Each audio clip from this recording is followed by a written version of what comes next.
It feels like just yesterday, the memory still so vivid, like a scene playing out in slow motion. I was over 50 then, a man who thought he knew his life, his partner, his world. My wife, a vibrant woman in her 40s, the mother of my children, the person I had built a life with, shattered that illusion in a way I never imagined. It started innocently enough, or so it seemed. She had gone to visit her parents, a routine trip back to our hometown. I remember picking her up at the airport, the usual hug, the familiar scent of her perfume. But there was someone else with her, a young man, barely out of his teens, maybe early 20s. He was tall and lanky, with a shy smile. My wife introduced him as someone she had met on the flight. Apparently their parents knew each other, belonged to the same social circles back home. He was a fresh graduate, starting an internship in our city, a big, overwhelming place for someone so young. "He seems like a nice young man," my wife had said, her tone casual, almost an afterthought. "It would be good of us to help him settle in, make him feel less alone." And being the person I was, the person who always tried to do the right thing, I agreed without a second thought. So began a period of what I believed was simple kindness. We invited him over for Sunday lunches, the kids finding him a quiet but agreeable presence. We took him to the beach with us, the sun and the waves a welcome distraction from the city's hustle. My wife would occasionally go shopping with him, or catch a movie that didn't interest me. A few times she even took him along to parties at her friends' places. I stayed home with the kids, perfectly content in my own space, genuinely grateful that I didn't have to endure forced conversations with people I didn't connect with. He always seemed a bit reserved, not saying much, often lost in his own thoughts. I chalked it up to him being young and perhaps a little overwhelmed by his new surroundings. Never, in my wildest dreams, did I suspect the truth. Looking back, the signs were probably there. Subtle shifts in my wife's behavior, a certain guardedness in her eyes at times. But I was blind, utterly and completely. I trusted her implicitly, believed in the vows we had taken, the life we had built. While I was busy with work, pouring my energy into providing for my family, she was weaving a web of deceit right under my nose. Every opportunity they had, every moment I wasn't around, they were together. 6 months passed quickly, the internship ended, and he went back home. I breathed a sigh of relief, thinking that was the end of it, that we would never hear from him again. How wrong I was. They stayed in touch. Texts, calls, secret online chats, a whole hidden world I knew nothing about. The young man, it turned out, had developed feelings, a foolish infatuation, clinging to the illusion that somehow, someday, he and my wife would be together. Life moved on. Years passed.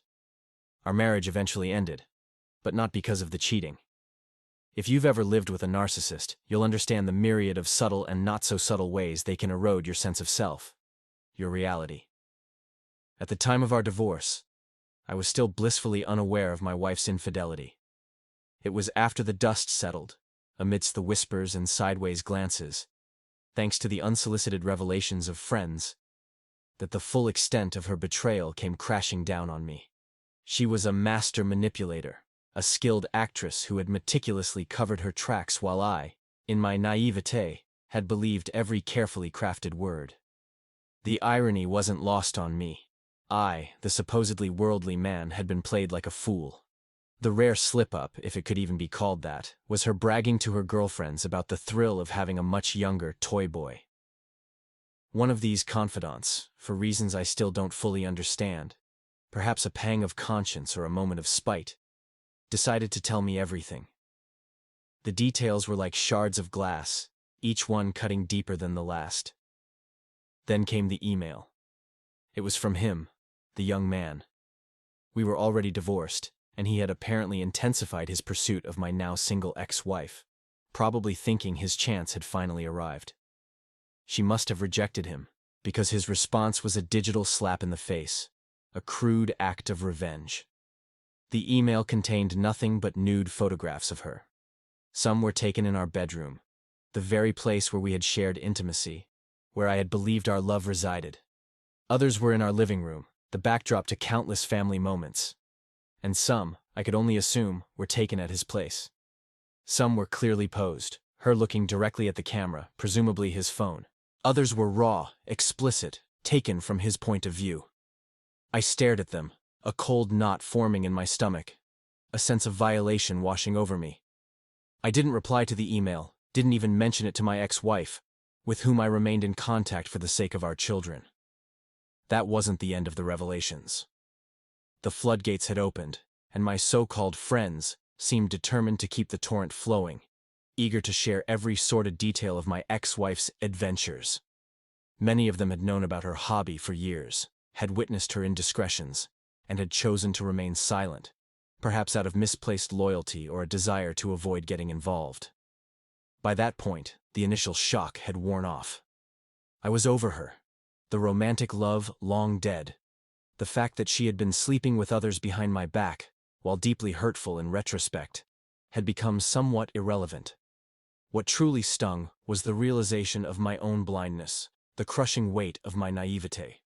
I had believed I had a partner, a best friend for life, someone who cherished our shared world as much as I did. The reality was a stark and humiliating contrast. The anger wasn't directed solely at her.